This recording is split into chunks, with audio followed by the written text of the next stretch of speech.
आपको भी मेरी तरह शॉक लगेगा जब आप ये ब्रेकिंग न्यूज़ सुनेंगे कि हमारे देश में अब भाषाओं को लेके भी झगड़ा होंगे राजनेता। एक बार को ये बात सोचने की है कि हमारे देश के महाराष्ट्र में सबसे सेफ जोन है, सबसे अमीरों का राज्य माना जाता है, लेकिन वहाँ पर अगर कोई आपसे बोले कि आपको अगर मराठी नहीं आती तो आपके साथ कुछ भी हो सकता है। अगर आपको महाराष्ट्र में रहना है तो आपको मराठी आनी ही चाहिए। मतलब हमारे देश में अब नेता इतने गिर चुके हैं कि वो जात पात, ऊंच नीच, भाषाओं में भी बताओ लड़ाई करेंगे। मतलब अपनी राजनीति की रोटी अब हमारे यहाँ के नेता भाषाओं में भी देखेंगे।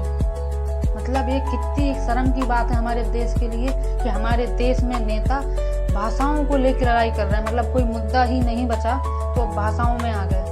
एक शर्म की बात है हमारे देश के लिए। राज ठाकरे की पार्टी जो कि उनके कार्यकर्ता थे, उनने एक दुकान वाले को इसलिए मार दिया सिर्फ उसे मराठी नहीं आती, उसे गाली गलौज मारा कुट्टी सब किया उसके साथ। मतलब अब हम इतने गिर गए हैं। मतलब हमारे यहाँ के जो नेता अब वो भाषाओं पे भी झगड़ा करेंगे, वहां पर भी अपने राजनीति की रोटी सेंकेंगे लोगों के बीच में।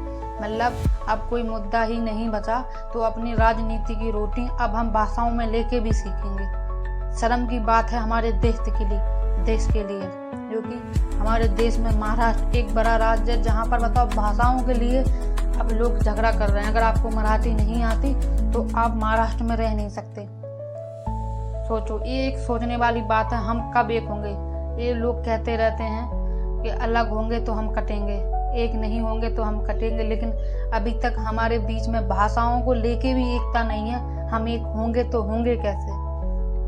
एक गंभीर मुद्दा है हमारे देश में। जात पात, भाषा, ऊंच नीच, अमीर गरीबी तो होती ही होती है, लेकिन हमारे देश में तो जात पात का ही इतना बड़ा मुद्दा है कि उसकी तो सीमा ही नहीं है कोई। और हमें एक विकसित देश बनना है, हमारे देश को ऑस्ट्रेलिया जैसा या अमेरिका जैसा बनाना है, लेकिन अभी तक हम भाषाओं में भी हिल गए हैं।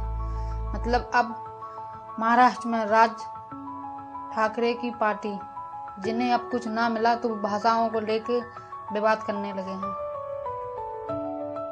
और हमारे देश की मजबूरी ऐसी है कि वहाँ के जो नेता हैं वो ये बोल रहे हैं कि आपको मराठी तो आनी चाहिए अगर आप महाराष्ट्र में हो, लेकिन किसी भी भाषा का विरोध नहीं करो। मतलब किसी भाषा के पीछे आप लड़ाई नहीं करो, लेकिन आपको महाराष्ट्र में अगर रहना है तो आपको मराठी आनी चाहिए। मतलब इतनी मजबूरी है नेताओं की हमारे देश में बोलने की कि वो खुलेआम ये नहीं बोल सकते कि हाँ एक बंदे ने गलत किया, इसको सजा मिलनी चाहिए। और जब वो थाने पे रिपोर्ट लिखवाने गया तो अभी तक वो बंदे पकड़े भी नहीं है कि वो हैं कौन। अभी तक उनकी सही तरह से ये भी हुआ कि उनने एक बूढ़े जो कि उनसे उम्र में ज़्यादा थे उन्हें भी थप्पड़ लगाया, लेकिन अभी तक उनका कुछ पता नहीं है वो अंदर गए हैं कि अब बाहर घूम रहे हैं। कोई भी अभी तक पता नहीं है। उसमें कोई भी नेता, सब बचते हैं। कोई भी खुल के ये नहीं बोला कि हाँ आप मराठी किसी पर थोप नहीं सकते, लेकिन ऐसा कोई भी नहीं बोल सकता नेता। अपनी राजनीति की रोटी लोग इस कदर सेंक रहे हैं अब। और हाँ, हमें अपना देश बनाना है विकसित, जो कि ऑस्ट्रेलिया या अमेरिका जैसा बने। पहले हम एक ही तो हो जाएं। अभी आप चले जाओ तमिल साइड, चेन्नई साइड, जहाँ पर लोग हिंदी टोटल जो लिखी भी है कहीं पर बोर्डों पे या रास्तों में, तो वहाँ से हिंदी शब्द मिटा रहे हैं कि हिंदी में कहीं लिखा ना हो। अब महाराष्ट्र में लोग मराठी थोप रहे हैं। मतलब हम किसी पे भाषा एक थोप सकते हैं, मतलब अगर वो उस राज्य में रहता है तो।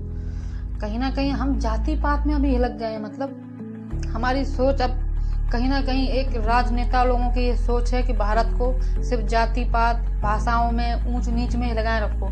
अगर हम इन चीज़ों में हिल गए रहे तो कभी हमारा देश विकसित नहीं बनेगा। लेकिन कुछ नेताओं को अपनी राजनीति की रोटी सेंकनी होती हैं, वो अक्सर ऐसी ही आग लगाते हैं और उसमें पूरा देश में आग लगती है। और कहीं ना कहीं ये सीख है हमें। लेकिन लोगों की मजबूरी अब ऐसी है वहाँ के नेताओं की कि वो सरेआम ये भी नहीं बोल सकते कि आप किसी पे मराठी थोप नहीं सकते। कोई भी नेता ने अभी तक खुलेआम ये बोला नहीं है, क्योंकि कहीं ना कहीं ऐसी कौन सी राजनीति की रोटी सेंकनी है कि वो चुप हैं अभी तक। ये सवाल पैदा करता है हमारे देश के, हमारा देश कहाँ किस ओर जा रहा है।